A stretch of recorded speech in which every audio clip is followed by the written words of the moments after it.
আজ মঙ্গলবার ভিডিওটা শুরু করলাম বনফুল দিয়ে। এই ফুলগুলো রাস্তার ধারে একদম অযত্নে হয়, আর আমরা ছোটোবেলায় এই ফুলগুলোকে দিয়ে কুলকুলিতেই পুজো করতাম, পুণ্যিপুকুর করতাম। আর এই ফুলগুলো মধুও খাওয়া যায়, জানো, ওই তুলে তুলে আমরা মধুও খেতাম। দেখেছো, এই বললাম না, গাছটা এত ভালো দিয়েছিল। ওই গোলাপ গাছটা বলেছিল দিদি যদি তৈরি করতে পারেন, দাঁড়িয়ে মানুষ দেখবে এত ফুল ফুটবে। আর আমি একটা ভটভটি ভ্যান দাঁড়িয়ে আছে বলে আমি সাউন্ডটা কেটে দিয়েছি। তোমাদেরকে এই ফুলগুলোর সাউন্ডগুলো শোনাবো, ঠিক যেন মনে হবে কাগজের, জানো, এরকম আওয়াজটাও আমি শোনাবো। দেখে মনে হচ্ছে নরম নরম, কিন্তু নরম নরম নয়, ফুলগুলো নতুন এবারে নিয়ে এসেছে। আর এগুলো তো ক্যালেন্ডুলা, আমরা সবাই জানি ক্যালেন্ডুলা এবারে সব ফুটছে। যদি বৃষ্টি টিষ্টি না হয় তাহলে তো খুবই ভালো হবে। দেখেছো এক একটা সাইজ দেখো এত বড় বড় হচ্ছে সাইজগুলো। বৃষ্টি টিষ্টি হলে যদি নষ্ট হয়ে যায়, তার আগে গোপালবাবুকে একটু দেওয়ার ইচ্ছা আছে। গোপালবাবুকে কেন, এখানে সব মানে স্যারেরা ম্যাডামরা যারা আছেন মানে দেবদেবীরা আছেন, সবাইকে দেব ফুলগুলো তুলে। আরেকটু হোক। এখন তো এক একটা গাছে একটা দুটো করে বড় বড় আছে, যখন অনেক কটা বড় বড় ফুটবে তখন দেব। আর সোমবার দিন দেওয়া হয়নি স্ট্রবেরি, তাড়াতাড়ি করে চলে গেছি পুজো আর্চা করে, দেওয়া হয়নি। আজকে মঙ্গলবার, আজকে হনুমানজিকেও দেবো, গোপালবাবুকেও দেবো। হ্যাঁ, একটা গোপালবাবুকে দেবো, হনুমানজিকে আধখানা, আর একটা কেটে সব ঠাকুরকে দেবো। আর এই গোলাপগুলো প্রচুর ফুটছে, আর প্রচুর ফুটছে বলে আমি প্রভুকে বলেছি আমি কিন্তু দুটো করে তুললে গোপালবাবুকে দেবো, কিন্তু বলে দিলাম। বলছে হ্যাঁ তোলো। আবার ফুল না তুললেও ফুল হয় না, জানো, ফুল না তুললে ফুল মানে বেশি হতে চায় না। ফুল তুললেই তবে আরও কুঁড়ি হবে, কুঁড়ি হয়ে ফুল ফুটবে। গোপালবাবুকে আজকে অন্য একটা সোয়েটার পরিয়ে দিয়েছি, ভেবেছিলাম সোয়েটার পরিয়ে দেবো না, কিন্তু বেশ ঠান্ডা ঠান্ডা লাগছে। ঠান্ডাটা এখনও তো যায়নি, ঠান্ডাটা ঘুরে ঘুরে আসছে। তবে ওই তোমার দোল পর্যন্ত থাকবে, টেনে টুনে শিবরাত্রি দোল পর্যন্ত থাকবে, ব্যাস ঠান্ডা তারপরে পালাবে। আমার পূজা আচ্ছা কমপ্লিট হয়ে গেছে মঙ্গলবারে।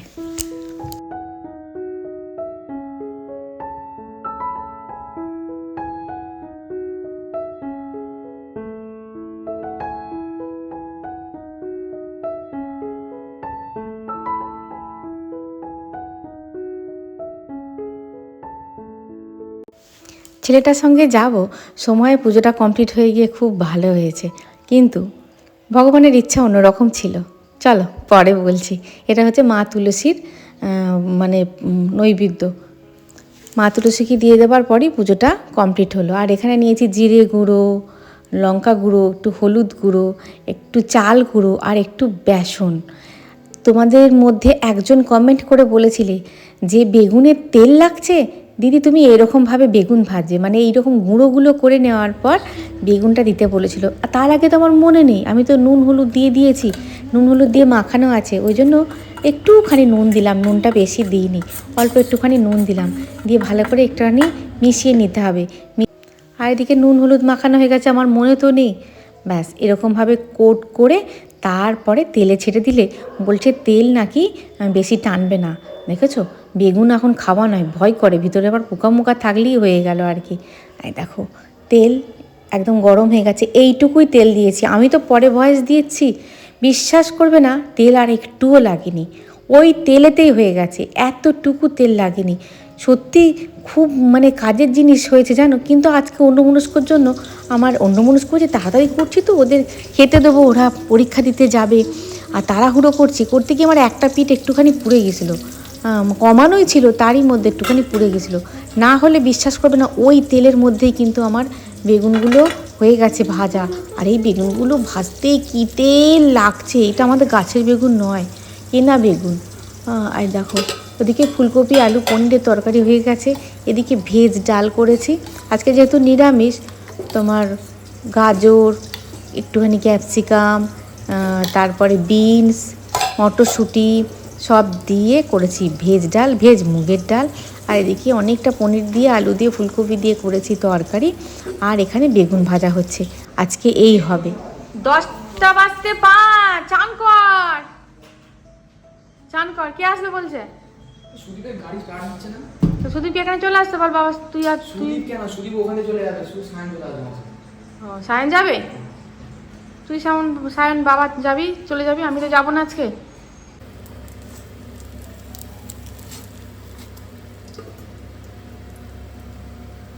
সুপ্রভাত, কেমন আছো সবাই? আজকে হচ্ছে মঙ্গলবার, কুচুমের হচ্ছে ইংলিশ পরীক্ষা। দেখো দেখতে দেখতে দুটো পরীক্ষা হয়ে গেল। এই পরীক্ষা হবে, পরীক্ষা হবে, পরীক্ষা হবে, দেখতে দেখতে দুটো পরীক্ষা হয়ে গেল। সব ঠিকঠাক ছিল, তাড়াতাড়ি করে রান্না বান্না করে নিলাম, পুজো আর্চাও করে নিলাম যে ছেলের সঙ্গে যাব বলে। কিন্তু যেতে পারবো না, কেননা বাড়িতে দুজন আসবেন ইম্পর্টেন্স পেপারস দিতে।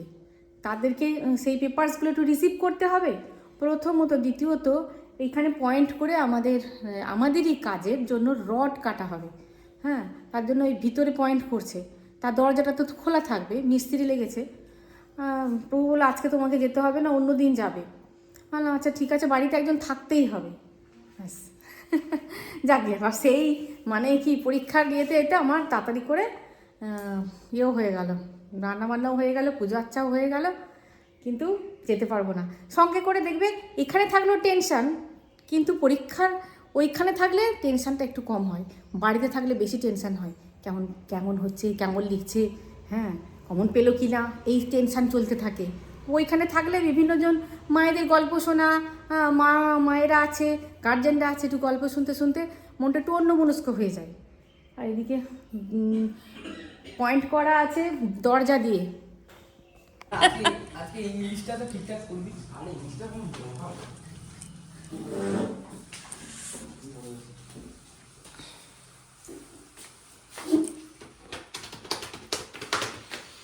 বেগুন ভাজা দেবো? না থাকবে না,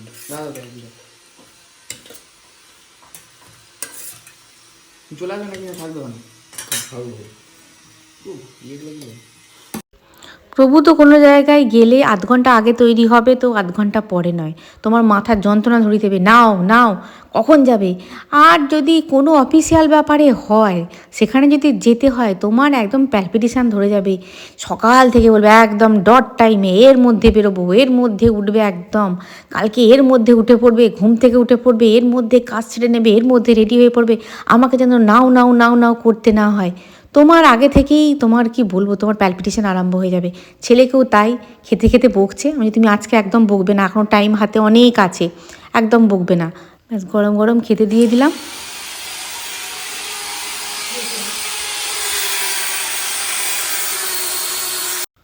এই যে এখানে লেগেছে রড কাটতে, আর এই যে তারটা দেখো, জানলা দিয়ে তারটা নেমেছে, দেখতে পাচ্ছ জানলা দিয়ে তারটা দেওয়া আছে। তার ফলে কি হয়, বাড়িতে থাকতেই হচ্ছে। প্রথমে দরজা দিয়ে ছিল, কিন্তু এখন জানলা দিয়ে দিয়েছি, কেন দরজাটা খুলে রাখলে খুব হাওয়া আসছিল। পুকুরের পিছনটা সংস্কার করতে হবে, দেখেছো না? মানে গরমকাল না পড়লে হবে না, যা যা প্ল্যানিং আছে গরমকাল না পড়লে হ্যাঁ এখানটা হবে না, এখানটা একদম কেমন যেন হয়ে আছে। চলো ওরাও বেরোবে, একটু রেডি সেডি করে দিই। অ্যাজো এবারে বোর্ড এবারেই কিনা জানি না, আমার অতখানি জানা নেই, কেননা কুচুম তো এই বোর্ড পরীক্ষা প্রথম দিচ্ছে। আগের নিয়ম একরকম ছিল, এখনকার নিয়ম একরকম। ট্রান্সপারেন্ট বোতল চাই, ট্রান্সপারেন্ট বোর্ড চাই, সব রেডি করে দিয়েছি, ওরা এবার বেরোচ্ছে।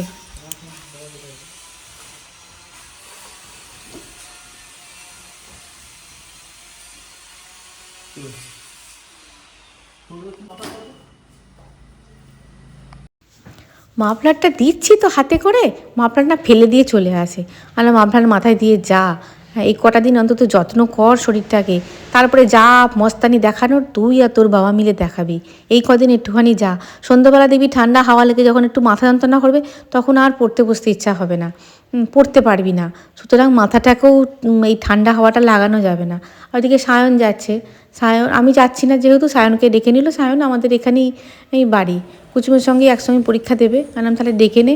আর সুদীপের গাড়িতে সায়ন যায়, সুদীপের গাড়িটা খারাপ হয়ে গেছে, ওই জন্য সুদীপ অন্য দিক দিয়ে চলে যাচ্ছে, আর সায়ন যাচ্ছে কুচুমের সঙ্গে। ছেলেকে পাঠিয়ে না দেওয়া পর্যন্ত আমার শান্তি হবে না। রান্নাবান্না হয়ে গেছে, পুজো আচ্চা হয়ে গেছে, বাবা এবার দুর্গা দুর্গা বলে ছেলেকে পাঠিয়ে দেব পরীক্ষা দিতে, তারপরে অন্য কাজ। আর পরীক্ষার আগে যাওয়ার আগে ঢোকার আগে একটাই কথা, অ্যাডমিট কার্ড ফেলে আসবি না, আর যা লিখবি টিক দিবি, না হলে কিন্তু বুঝতে পারবি না, পরে সেটা মিস হয়ে যাবে। আমার বাবাও একই কথা বলতো, লেখার পরে টিক দিবি, মেলানোর পরে ডবল টিক দিবি, নাহলে কিন্তু বুঝতে পারবি না। সেই একই কথা আমি বলে যাচ্ছি, ও সে বলছে হ্যাঁ হ্যাঁ তুমি কোনো টেনশান নিও না। যাকে দুর্গা দুর্গা বলে বেরিয়ে গেল, শান্তি। কালকে প্রথম পরীক্ষা ছিল, কালকে তো এই কটা ভাত খেয়েছি। হ্যাঁ, আলো আমি খাইয়ে দেবো। হ্যাঁ, বলছে না তুমি খাইয়ে দিলেও যা খাবো আমি এমনিও তাই খাবো। কালকে এই কটা ভাত খেয়েছি, আজকে খেয়েছে, কেননা আজকে ইংলিশ, আজকে ওর প্রিয় সাবজেক্টের মধ্যে একটা। আজকে খেয়েছে, মোটামুটি যে কটা দিয়েছিলাম সবই খেয়েছে। আমার বলছে বেগুন ভাজাটা ভালো হয়েছিল, অন্য রকমের হয়েছে। আমি বললাম হ্যাঁ আজকে একটু অন্য রকমই করেছি। প্রায় আধ ঘন্টার ওপর হয়ে গেল, পরীক্ষা হয়ে গেছে, মানে হচ্ছে আর কি। আমি জিজ্ঞাসা করলাম সব ঠিকঠাক আছে তো? বলছে হ্যাঁ সব ঠিকঠাক আছে। আর মেশিনটা বন্ধ হয়ে যাবে, তোমাদের সঙ্গে কথা বলতে পারলাম। ওই কাটার মেশিনটা চলছে, ওই রডগুলো কাটছে, কিছু সকাল থেকে মানে কেমন হচ্ছে যেন মাথাটা। যাই হোক, কেমন হচ্ছে বলছে ভালোই চলছে। হ্যাঁ, এবং গার্জেন সবাই এসেছে, বলছে আজকে গার্জেনের সংখ্যা একটু কম। আসলে অন্যান্য বছর তো তোমাদের বললাম না, অন্যান্য বছর গার্জেনদের মানে যেতে দিত, 2-3 বছর আগেও যেতে দিয়েছে, মানে ভিতর পর্যন্ত যেখানে সিট টিট পড়েছে। হ্যাঁ, কিন্তু ওই গেট, ওই স্কুলের গেটের ভিতরে আর কোনো গার্জেনকে প্রবেশ করতে দিচ্ছে না, এবং গার্জেনদের বসার জায়গা করেছে দূরে দূরে একটা বসার জায়গা করেছে, ওইখানে সব বসে আছে, এসেই হাই হাই করবে খাওয়ার জন্য। না একটু বানিয়ে রাখি। আশীর্বাদ মাল্টিগ্রেন আটাটা ব্যবহার করছি, ভালো, রুটিগুলো খুব ভালো হচ্ছে। আজকে মঙ্গলবার, একটু বেশি করে পরোটা বানিয়ে রাখি, এসে যা খাবে খাবে, যা না খাবে রাত্রের জন্য থাকবে। রাত্রে যদি পারি একটু শুকনো শুকনো আলুর দম করবো, ধনে পাতা টমেটো দিয়ে আলুর দম করবো রাত্রেবেলা, রাখি। শীত করছে গো, আজকে বেশ ভালোই শীত করছে ভিতরটা, আর এক্সস্ট ফ্যানটা চালিয়ে রেখে দিয়েছিলাম, ঘরটা ঠান্ডা হয়ে গেছে। আটার করবো, আটা ময়দা নেই, অল্প একটু ময়দা ছিল, থেকে পিঠে পাটা করে ফেলেছি। আর এই আটাটাতে ভালো হয়, একবারে 4 প্যাকেট আনিয়ে নিয়েছি। মাধ্যমিক পরীক্ষা হয়ে গেলে, মানে একটা বোর্ড এক্সাম হয়ে গেলে অনেকেই কি ভাবে বলে তো, বোধহয় চিন্তা মুক্ত হলাম, একটা চিন্তা মুক্ত হলাম। চিন্তা সবে শুরু হলো, চিন্তা সবে শুরু হলো। যাদের ছেলেমেয়েরা বড় বড় হয়ে গেছে তারা ভালোভাবে বুঝতে পারবে, বলো। চিন্তা সবে শুরু হলো, এরপর কি নেবে, হ্যাঁ মানে কোথায় পড়বে, কি নেবে, চিন্তা সবে শুরু হলো। সব চিন্তা আমরা করে কি করবো, তার উপর তাহলে কি ছাড়বো? পরিশ্রম করে যাও, যেমন পরিশ্রম করবে নিশ্চয়ই তার ফল আছে। ফলগুলো যাবে কোথায়? তেলও ঢালতে হবে, তেলের জায়গাও ফুরিয়ে গেছে, তেল ঢালতে হবে।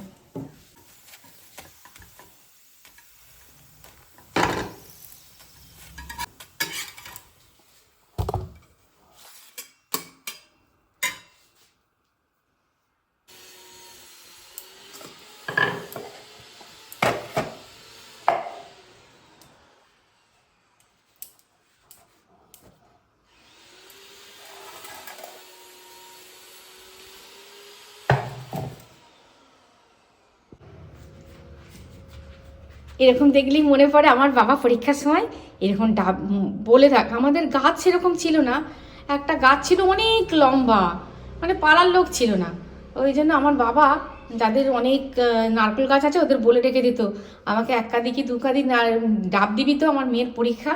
আর এদিকে প্রভুও মানে ডাব ছাড়িয়ে রেখে দিয়েছে, এই একটা একটা করে সেটাকে দিচ্ছি। আমি কাটতে পারছি না, যে কেটে রেখে যাবে এসে খাবে। নিচে তলায় কাজ সেরে মানে কাজকর্ম সব মিটে গেছে, এবার এডিট করব, একটুখানি বাকি আছে ভিডিওটা। এই যে এইখানটা একটুখানি ডেকোরেশন করার ইচ্ছা আছে, বাপিকে দেখিয়েছিলাম, তোমরা তো দেখেছো। বাপিকে জিজ্ঞাসা করতে বাপি বললো ভাইপোর পরীক্ষা মিটুক তারপরে বৌদি।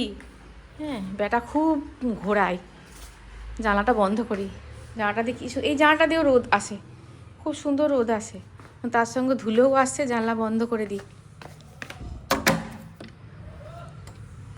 ওপরটা ভেবেছিলাম শীতের গাছপালা দিয়ে, ফুল গাছ দিয়ে সাজাবো, কিন্তু এবারে আর এনার্জি যেমন তেমন আর ভালো লাগলো না, সেটা পরীক্ষা করে আর ভালো লাগলো না।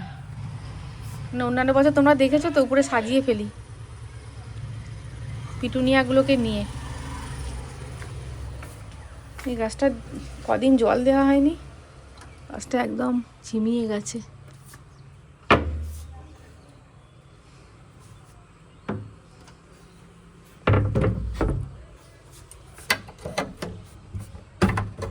আজকে হচ্ছে পরের দিন। গতকাল দেখলে তো দুপুরবেলা মানে উপরে উঠলাম, বললাম ভিডিও এডিট করব, হ্যাঁ, তারপরে তোমার ওপরে জানলা টালা বন্ধ করলাম, তারপরে ভিডিও এডিট করলাম। কালকে একদম নেট ছিল না, যা হোক করে ভিডিওটা আপলোড হলো। মানে 6টা প্রায় বোধহয় 2-3 ভিডিও আমার বেরিয়েছে। একদম ওয়াইফাই একদম কাজ করছে না, আবার খবর দিতে হবে। যাই হোক, তারপরে ওরা এলো, হ্যাঁ, ভিডিওটাকে ঠিকঠাক করতেই ওরা এলো, তখনও আপলোডে বসাইনি। তারপরে ওরা এলো, ওদেরকে খেতে দিলাম। তোমরা জিজ্ঞাসা করেছো কেমন পরীক্ষা হয়েছে। পরীক্ষা ভালোই হয়েছে, যেমন মানে হওয়ার কথা ছিল, ও যেমন ভেবেছিল তেমনই হয়েছে।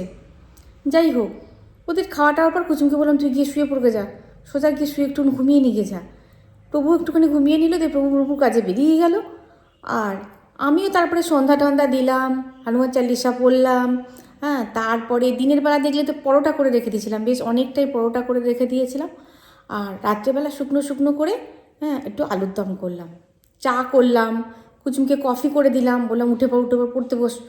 সব কিছু হয়ে গেছে, প্রভুও চলে এসেছে, প্রভুকেও চা করে দিলাম, একটু চা খেলো, বিস্কুট খেলো, আর কিছু খাইনি। দিয়ে ওর অফিসে গিয়ে কাজকর্ম আরম্ভ করে দিল।